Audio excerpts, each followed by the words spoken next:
అందరికీ నమస్కారం.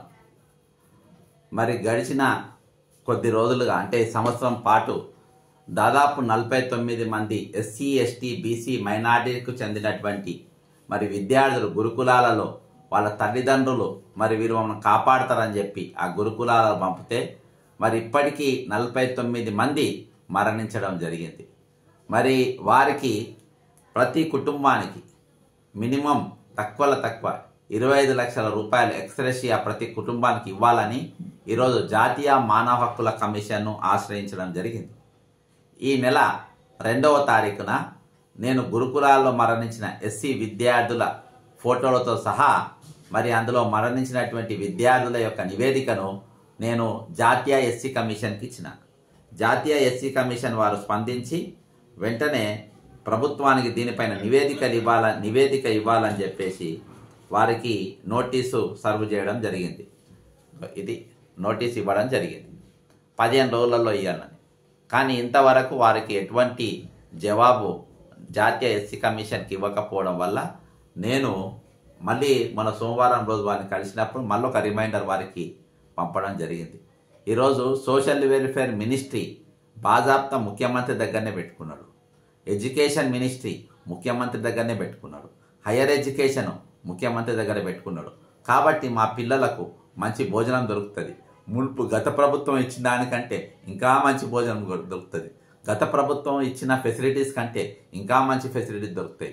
గత ప్రభుత్వం ఇచ్చినటువంటి పుస్తకాల కంటే, టీచర్ల కంటే, బట్టల కంటే, కాస్మెటిక్ ఛార్జెస్ కంటే అన్నీ కూడా ఇంకా చాలా బాగా పెడతారు అనే ఉద్దేశంతో, ఎందుకంటే ఇవన్నీ కూడా మార్పు దిశగా నేను ప్రయాణం చేస్తా, నేను ముఖ్యమంత్రి అయితే నేను మార్పు తీసుకొని వస్తా అని చెప్పేసి రేవంత్ రెడ్డి గారు బాజాప్తా ఒక ముఖ్యమంత్రి దగ్గరనే ఒక విద్యాశాఖ, ఒక సాంఘిక సంక్షేమ శాఖ, ఈ 2 శాఖలు కూడా ఆయన దగ్గరనే ఉన్నాయనంటే మా పిల్లల బతుకులు బాగుపడతాయి, మా పిల్లల బతుకులు మారుతాయి అని చెప్పేసి ఈ 49 కుటుంబాలు మరి వారికి ఇవ్వడం జరిగింది.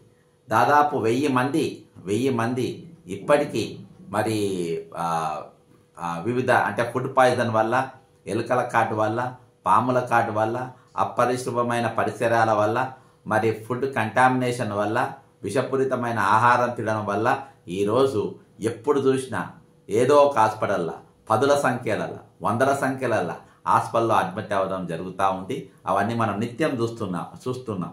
కానీ ఈరోజు ప్రభుత్వం మరి మొన్న ఎప్పుడైతే నాకు రేవంత్ రెడ్డి గారు పసి పిల్లల పైన మరి ఎంతో శ్రద్ధ కలిగి మరి మొన్న సంధ్యా థియేటర్ల తొక్కిసలాటలో రేవతి గారు మరణించారు. వాళ్ళ కొడుకు మరి కిమ్స్ హాస్పిటల్లో ట్రీట్మెంట్ తీసుకున్నాడు. దాని మీద ముఖ్యమంత్రి గారు ఎంతగానో శ్రద్ధ వహించి మరి ఆయననే ఒక ప్రశ్న అడిగిపించుకొని గంటల కొద్ది దాదాపు 3 గంటల పాటు ఆ బాబు విషయంలో ఆ బాబుకు న్యాయం జరగాలని, ఆ బాబు కుటుంబానికి న్యాయం జరగాలని, మరి దానిపైన నిర్లక్ష్యం వహించినటువంటి హీరోకు శిక్ష పడాలని మరి గుండెలు చించుకొని గొంతు పగిలే లెక్క మరి 3 గంటల సేపు మరి ముఖ్యమంత్రి గారు మరి అసెంబ్లీలో భారతదేశం కాదు ప్రపంచంలో ఉన్న తెలుగు వాళ్ళు మరి ఎందుకంటే అది pan India Pushpa 2 cinema pan India movie కాబట్టి ప్రపంచంలో అన్ని భాషలలో కూడా చూసేటట్టుగా హిందీ భాషలో కూడా, ఎందుకంటే పక్క రాష్ట్రములకు అర్థమవుతుందో కాదో, నార్త్ ఇండియా రాష్ట్రాలకు అర్థమవుతుందో కాదో వాళ్ళకు కూడా అర్థం కావాలని చెప్పేసి మరి కేవలము మరి సినిమా తీసిన వారి నిర్లక్ష్యం వల్ల, వాళ్ళ అలసత్యం వల్ల, థియేటర్ వల్ల నిర్లక్ష్యం వల్ల ఈరోజు వాళ్ళు ఈ బాబు మరణించిండు, ఒక కుటుంబం నాశనం అయిపోయింది అని ఆ బాబు విషయంలో ఎంతగానో ముఖ్యమంత్రి గారు ఆవేదన పడ్డాడు, ఎంతగానో బాధపడ్డాడు. అంటే ఒక ప్రాణం కోసం, ఒక ప్రతి ప్రాణం కోసం వాళ్ళు సినిమా జోన్కి పోయిన కుటుంబం విషయంనే ఒక ఎంటర్టైన్మెంట్ ప్రోగ్రామ్ చూడడానికి వెళ్ళిన కుటుంబం మీదనే ఇంత శ్రద్ధ కలిగి ఉంటే మరి కేవలం ప్రత్యేకంగా ముఖ్యమంత్రిని మాత్రమే నమ్ముకొని ఈయన మాత్రమే మా పిల్లల బతుకులు బాగు చేయగలుగుతాడు, ఈయన మాత్రమే మా బిడ్డల బతుకులలో వెలుగులు తీసుకురాగలుగుతాడు అని నమ్మి రేవంత్ రెడ్డి గారు, ఎందుకంటే సాంఘిక సంక్షేమ శాఖ, విద్యాశాఖ ఈ అన్ని శాఖలు ఈయన దగ్గరనే ఉన్నాయి కాబట్టి ఈయన మా బిడ్డల బతుకులు మారుస్తారని ఈయనను మాత్రమే నమ్మి ఆ బడులలో ఉన్న బడి పంతులను కానీ, టీచర్లను కానీ ఎవరిని వాళ్ళందరికంటే ఎక్కువ నమ్మకం ఈయన మీద పెట్టుకుని బిడ్డలను పంపితే ఈయన ముఖ్యమంత్రి అయిన తెల్లారికెళ్ళి ఒకరి తర్వాత ఒకరు ఈరోజు నెలకు 2, 2, 3 చొప్పున ఈరోజు దాదాపుగా 49 నా దగ్గర ఉన్న రికార్డు ప్రకారం 49 మంది ఇయాటికి మరణించడం జరిగింది. నేను ఒకటే విజ్ఞప్తి చేస్తున్నా, ఈరోజు ఈ 49 మందికి మరి ప్రభుత్వం మరి ఏదైతే సంధ్యా టాకీస్లా మరణించిన అబ్బాయికి ఇంకా ఫస్ట్ పిటిషనర్ నేనే, వాళ్ళకి న్యాయం జరిగింది అని నేను అనుకుంటున్న కొద్ది వరకు. ఇంకా వాళ్లకు అంటే ఆర్థికంగా కానీ తక్కిన స్టెప్స్ ఏం తీసుకోవాలనో పోలీస్ చట్టపరంగా వాళ్ళు తీసుకుంటారు. వాళ్ళ పెద్ద వాళ్ళందరూ ఇన్వాల్వ్ అవుతుండ్రు.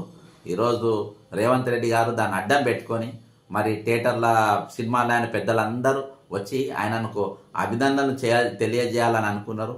ఎందుకనంటే ఒక పసి ప్రాణం పైన ముఖ్యమంత్రి అంత ఆవేదన పడ్డాడంటే ఇటువంటి ముఖ్యమంత్రి మనకు ఉండాల్సిన అవసరం ఉందని చెప్పేసి ఈరోజు సినిమా పెద్దలందరూ కూడా ఆయన కలిసి అభినందన తెలిపే పరిస్థితులలో ఈరోజు ఉన్నారు. అదేవిధంగా ఈరోజు రాష్ట్రంలో ఉన్న 4 కోట్ల మంది ప్రజలందరూ ముఖ్యంగా ఎస్సీ ఎస్టీ బీసీ మైనార్టీ కుటుంబాలన్నీ కూడా నీకు వచ్చి అభినందన తెలపాలని.